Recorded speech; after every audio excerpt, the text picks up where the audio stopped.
ഇതൊക്കെ ഞാൻ പിന്നെ ഇതൊക്കെ അതന്നെ ഇതൊക്കെ കഷ്ണങ്ങളൊക്കെ മുറിച്ചെടുത്ത് അമ്മ വെക്കുമല്ലോ. പിന്നെ അമ്മയ്ക്ക് നേരത്തെ 5 മണിയായി ഉറക്കല്ലേ, അപ്പൊ നീച്ച് കഞ്ഞി വെക്കും, രാവിലെ കടി ഉണ്ടാക്കും. അതിനൊക്കെ ചെറുതിലൊക്കെ പിന്നെ ചെറിയതൊക്കെ നമ്മൾ ഹെൽപ്പ് ചെയ്ത് കൊടുത്താൽ മതി. വെക്കൽ അമ്മ കഴിക്കും, കട്ട മുറിച്ചെടുക്കാം, ചായക്ക് കടി ഉണ്ടാക്കാൻ എന്താ വെച്ചാൽ അതൊക്കെ ചെയ്യാം. ഇതിന് എന്തായാലും ചായയും കടിയും വേണ്ടി കേട്ടോ. അത് അമ്മയ്ക്കും കണക്കൊക്കെ രാവിലെ കഞ്ഞി വേണ്ടി നൂൽപുട്ടുണ്ടാക്കാൻ വയ്ക്കൂല. നൂൽപുട്ടുണ്ടാക്കി കൊടുത്താൽ മതി. ഒരു കടലക്കറിയോ കടലക്കറി എന്നും ഒന്നല്ല. പിന്നെ ഉഴുന്ന ദോശയ്ക്ക് അമ്മയ്ക്ക് അരയ്ക്കാൻ വയ്ക്കുമല്ലോ. അമ്മ മണിയോട് നടത്തിയതില്ലേ ദിവസം കടി എന്തെങ്കിലുമൊക്കെ മാറ്റി ഉണ്ടാക്കി കൊടുത്താൽ മല്ലിപ്പൊടി വേണം. നിങ്ങൾക്ക് നൂൽപുട്ടുണ്ടാക്കാം. പിന്നെ ഉഴുന്ന ദോശയ്ക്ക് തലേ ദിവസം അരി അരച്ചേക്കാം. അങ്ങനെ ചിലപ്പോൾ ഇതേ ദിവസം കുട്ടിയിടുക. അങ്ങനെ ഉണ്ടാക്കാം.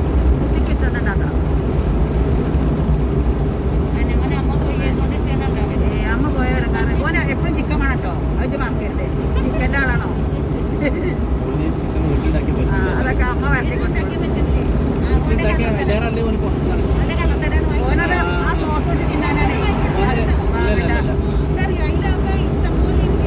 ആ സോസ് ഒഴിച്ചിട്ടേ പിന്നെ കൊളസ്ട്രോൾ ഇതൊക്കെ കൂടി കുട്ടി ആകെ കൊഴുപ്പിട്ടു. അവിടെ പീടിയിട്ട് അധികം വാങ്ങി കൊടുക്കരുത്. എപ്പോഴേലും പോയിട്ടുണ്ടാകുമ്പോൾ മറ്റേ ആ ജിമ്മിൽ തന്നെ പറഞ്ഞു വാങ്ങുക, വീട്ടിൽ വെച്ച് കറി വെച്ച് കഴിക്കാം, ഫ്രൈ കഴിക്കരുത്. ഫ്രൈയിനോട് ഇപ്പോൾ വലിയ താല്പര്യമൊന്നുമില്ല. ഫ്രൈയിനോട് താല്പര്യമൊന്നുമില്ല.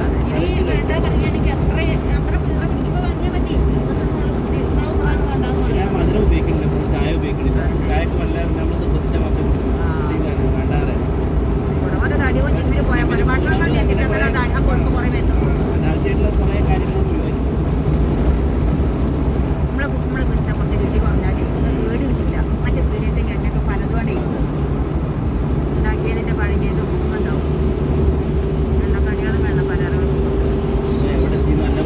ഇതറിയില്ല, അതറിയില്ല. കുറ്റിപ്പുറത്ത് ഒരു പേര് ഒന്നിലൊക്കെ ഏതാവില്ലാതെ കൊണ്ടാ പോയി.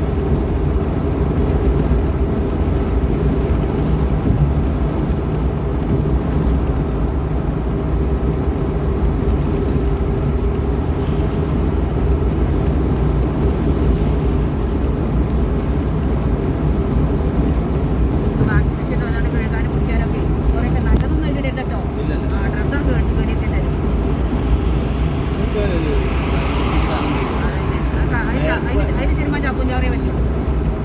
ബെഡ്ഷീറ്റ് അത് പൊത്തക്കെ നല്ല പേര് സർട്ടും ഇതൊന്നും അതിൻ്റെ അതൊക്കെ മെല്ലൊന്ന് കയ്യിലിട്ട് മെല്ലൊന്ന് കല്ലിൽ വെച്ചൊന്ന് ആക്കിയാൽ മതി. സോപ്പ് പതിൽ കിട്ടുക തന്നെ അതിൻ്റെ ഒക്കെ പോയി